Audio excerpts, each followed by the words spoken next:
Learning is the new currency, and we need to explore that, and we need to use that, because that's a big opportunity if we just dare to do it.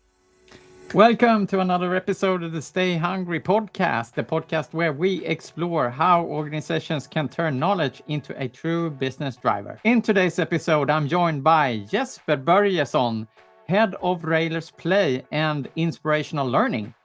After many years as one of Sweden's most familiar TV personalities, Jesper has brought his passion for storytelling and communication into the corporate world, helping Rejlers build a culture where knowledge is shared in new and engaging ways.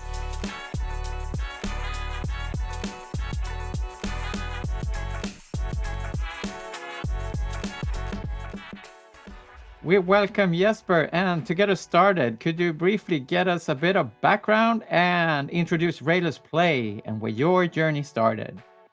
I worked for 25 years, I think, as a journalist and a TV anchor for TV4 and Sweden's biggest TV channels, for those who don't know that. And I was really happy, but I was also thinking about, could I take what I've learned in journalism and apply it into the corporate world, into business? And that was a thought that I had for maybe 1 or 2 years before I took my decision. And the thought grew and grew on me, and then I made contact with a certain Victor Svensson, who is the CEO for Rejlers, where I work now. And I haven't regretted that I quit at TV4 for 1 minute since, and that's 5 years. So I'm really happy that I dared to take that kind of bold step, at least in my world. I think I realized when I joined Rejlers that I basically been working with storytelling and learning my whole professional life, asking questions, interviewing people, bringing out insights. And that translates perfectly into Rejlers Play, a knowledge sharing initiative that you have been part of starting together with Victor. Can you tell us about Rejlers Play for those who are not familiar? What is Rejlers Play? And by the way, what does Rejlers do? Rejlers is a technology consultancy firm, and we're, in the middle of the big transition in the society, with the new nuclear power and, railways and IT security and AI and energy. And so we're kind of in the middle of all this, a lot of exciting things that are happening right now in the society. So that's where Rejlers are. But Rejlers Play, can I please give you a little bit of background? I told you that I was thinking about how I could use journalism skills in a different context. And then I met Victor, and Rejlers had just launched a new vision to be home of the learning minds, with the goal of becoming the most learning-oriented company in our industry. And the challenge was, how do you fill that vision with content? So it just doesn't become a nice headline with no content. And then Victor and we met, and we decided that one part should be an interview channel where I meet key figures in the big transition. And the idea was at first to give our consultants learning and inspiration, but also some external perspective. And I think already after the first interviews, we noticed a huge interest outside the company as well when we share them on social media. And that's when we realized that Rejlers Play wasn't just an internal tool. It was also a great way to build our brand and reach potential, employees or clients. And today we have over 6,600 subscribers. And I think our interviews and clips has more than 1.7 million views.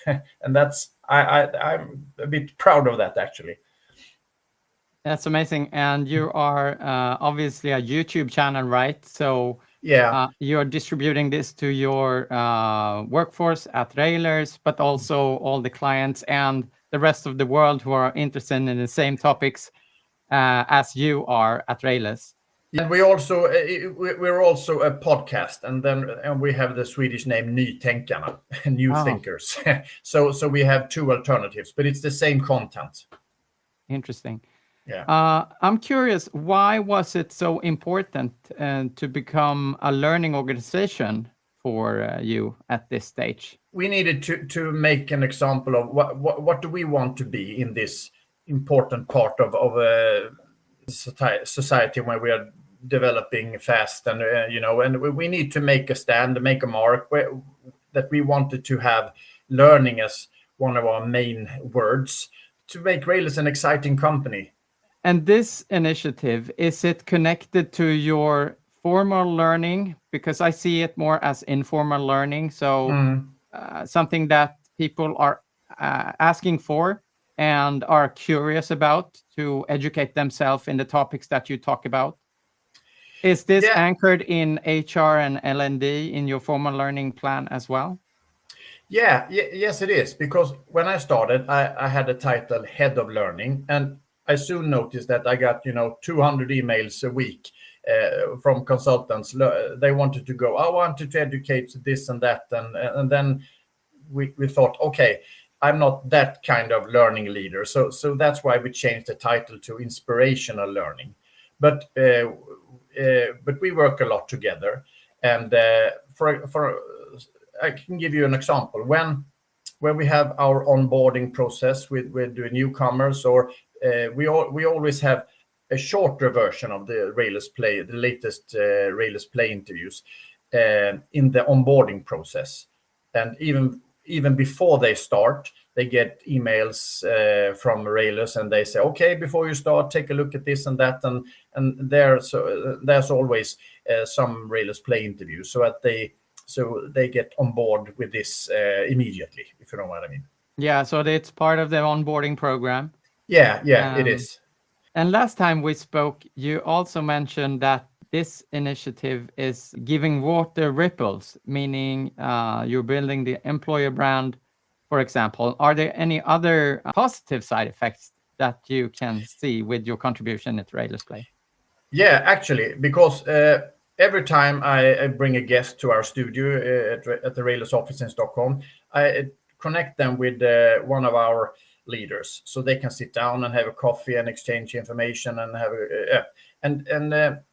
I think new deals is one of the outcomes of that, and they create a contact, and they sometimes a new deal can be noticed, quite immediately, and sometimes they have established a contact and they keep in contact, and we can see that there are deals a couple of months away, or even longer. But the most important thing is when the guest leaves our office, they know what Rejlers for kind of company we are, and that's very important, I think.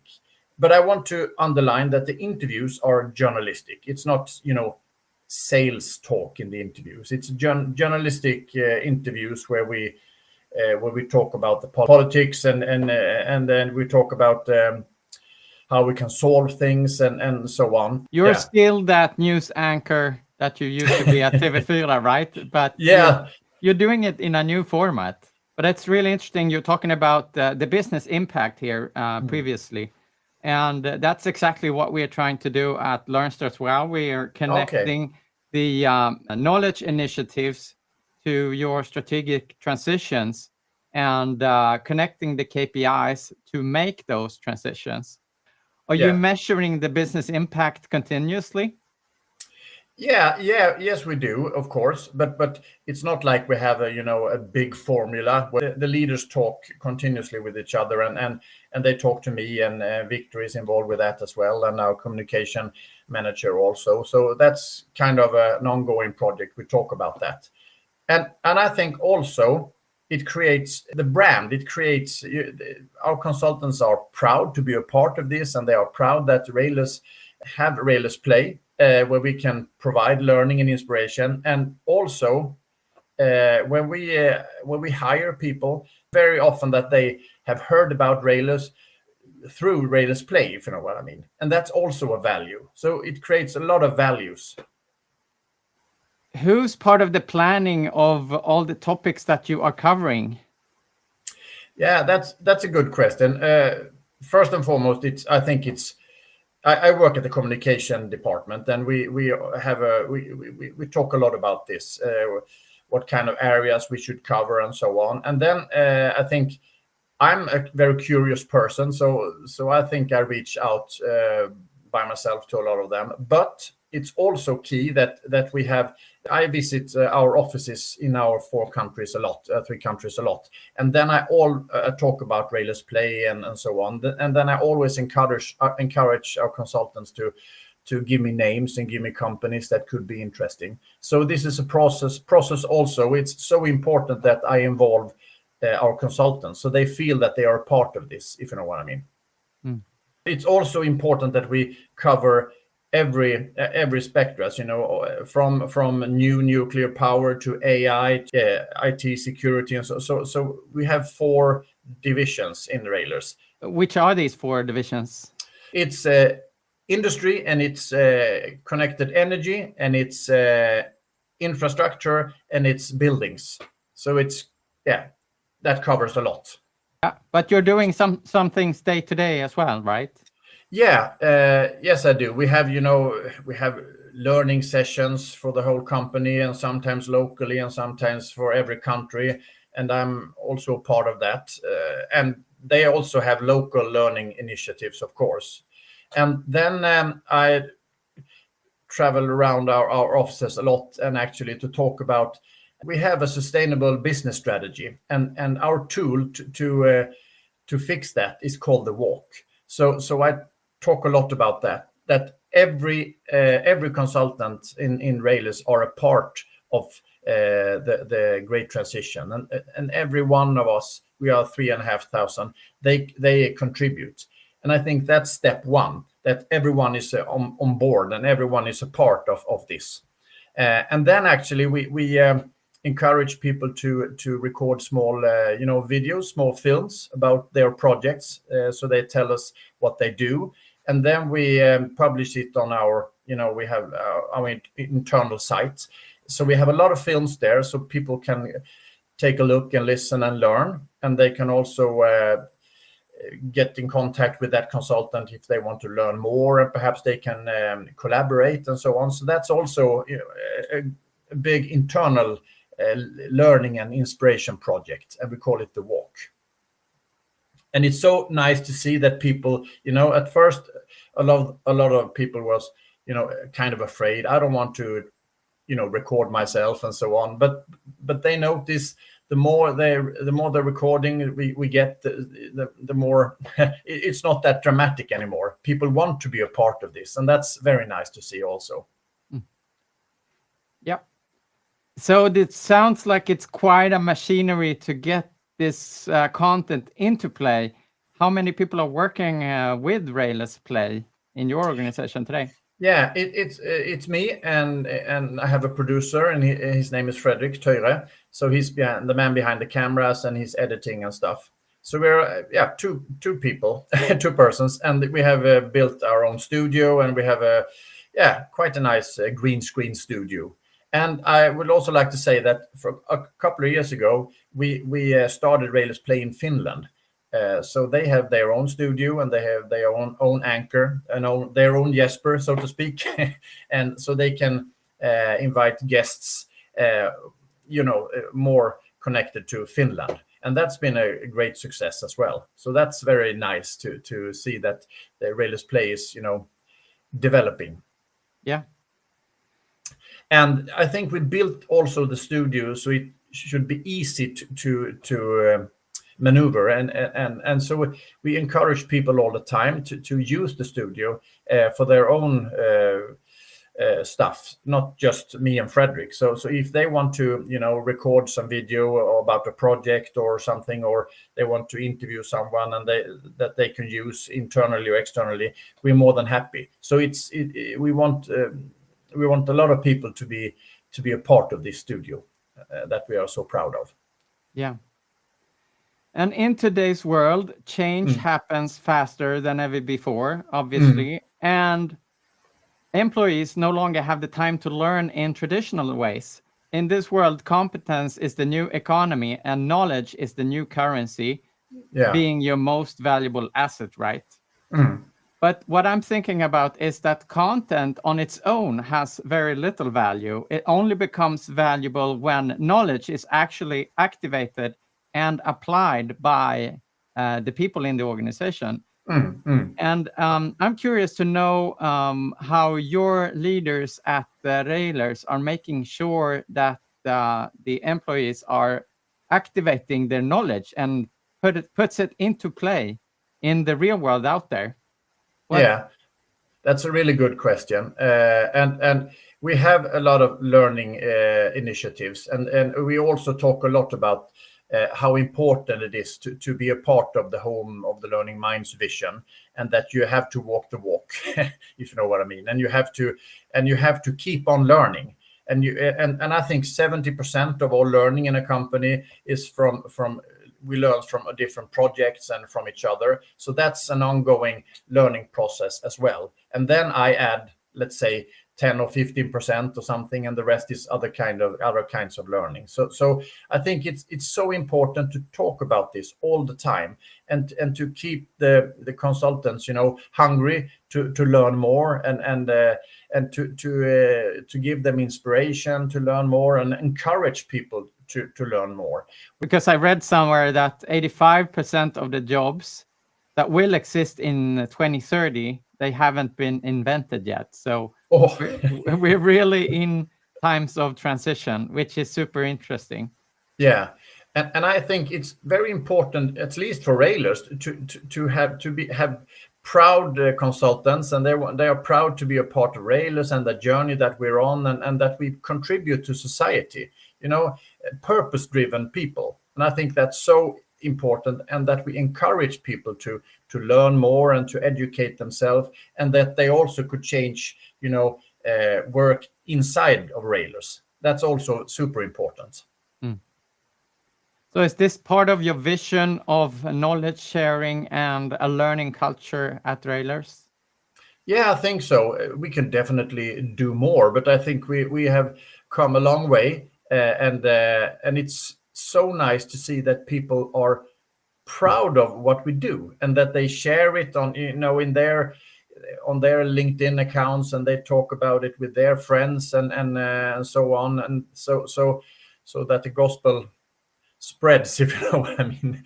But of course we can do more. But I think it was so important for us not just to have a vision. You have to fill the vision with content. If you don't do that immediately, then it's just air, and then it's just okay, that's just a nice headline that the company had created, and okay, what does that mean? We didn't want to get there, so that's why we immediately wanted to create content and to be a learning company for real. Yeah. It's so I think it's very easy that if you create a vision or something, it's just a vision, but you have to work 5 days a week to make that vision happen for real. Otherwise, it's just air. Yeah. What have been the biggest challenges in scaling this type of knowledge sharing across such a large and diverse workforce? Because you're situated in different countries, different time zones, and many people involved. Yeah, and I think one of the biggest challenges was to get everyone on board. I come from a learning culture in journalism where my bosses always said, you need to be on top of it. You need to learn more about politics and learn more about this and that. And they said that I don't care if you learn 3 a.m. or if you learn during a lunch break or in the morning. The most important is that you're on board and you want to learn stuff. And then I came to the consultancy business, and they need to write down every hour when they work. So they said to me, okay, I think the Rejlers Play is a very good thing, but I also need to have time to watch it. Otherwise, I need to write down if I watch it, and I don't want it to.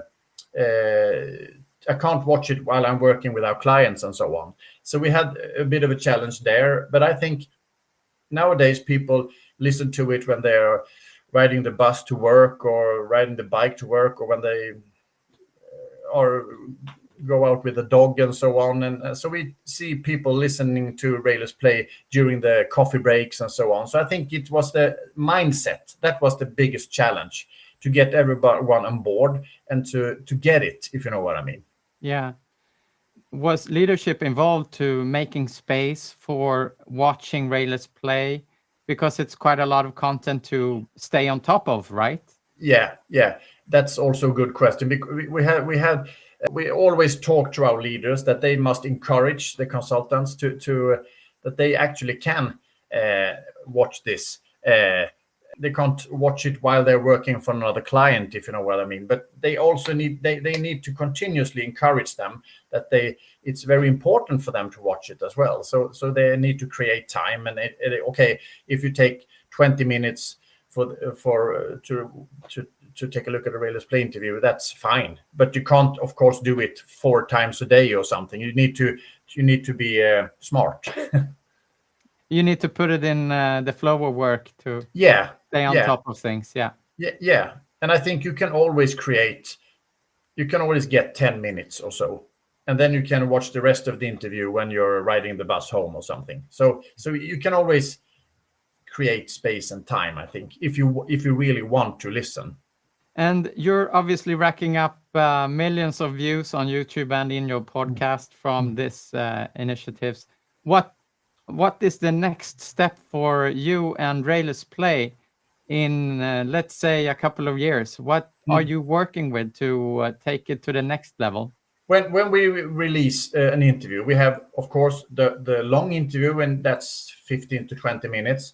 And then we also create shorter versions that are that fits social media. And then we have, so we're trying to create different versions of the interview that suits with another tempo and that suits other social media channels and so on. So that's one thing to adjust to that.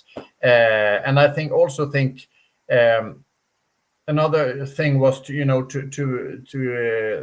get Rejlers Play into Finland, and perhaps, who knows, next thing could be Rejlers Norway. I don't really know yet, but so that we have a couple of ideas, but I think it's very important to adjust to the to the social media channels and so on, and so we not just have one long interview. So we can use the interview for to different things, if you know what I mean. That's very important, I think.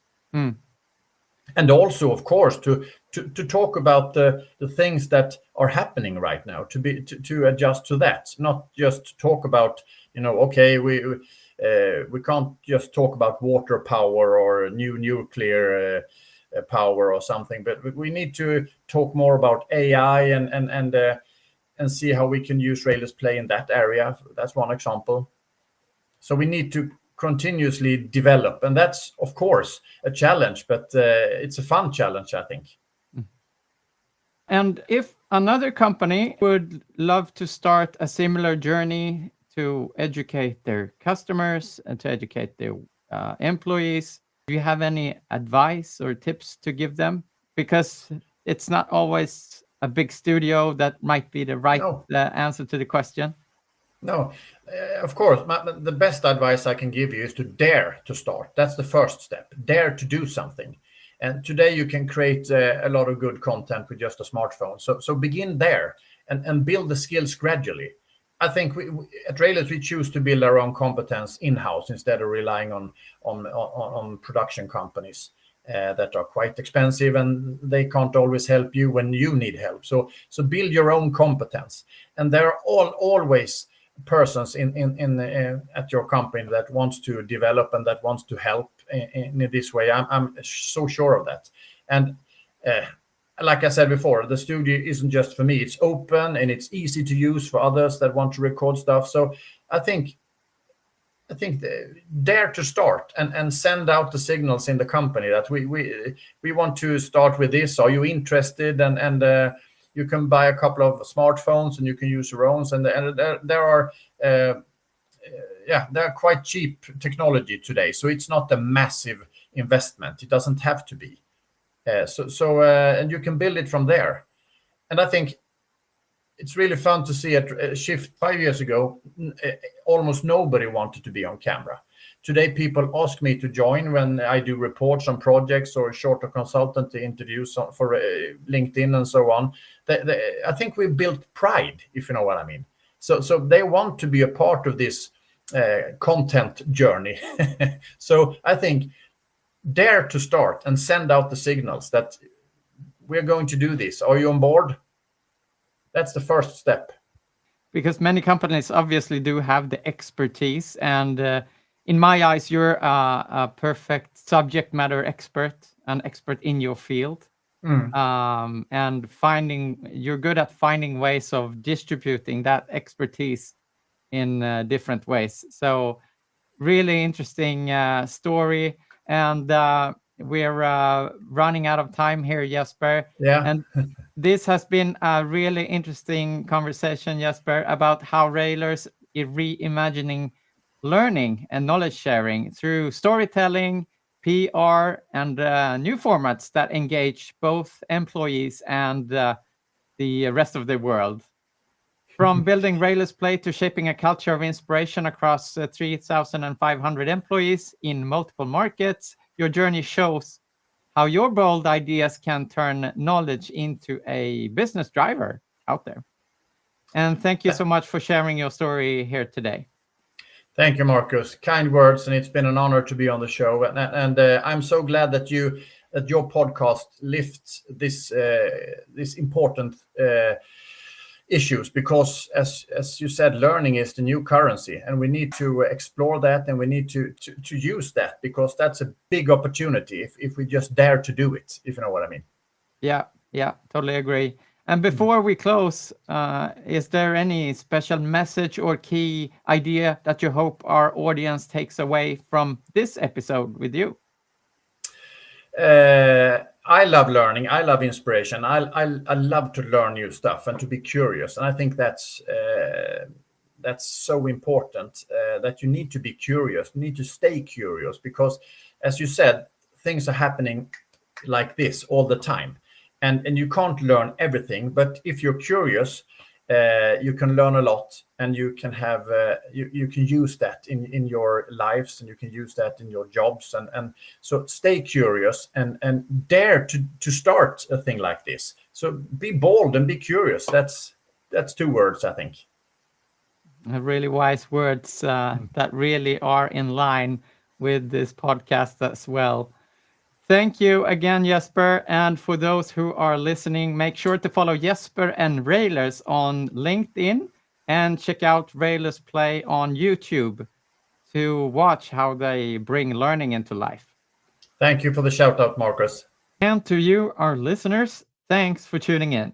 If you enjoyed this episode, subscribe on learnster.com or on Spotify, and let us know what topics you want us to discuss next. Until next time, stay curious, keep learning, and as always, stay hungry for knowledge.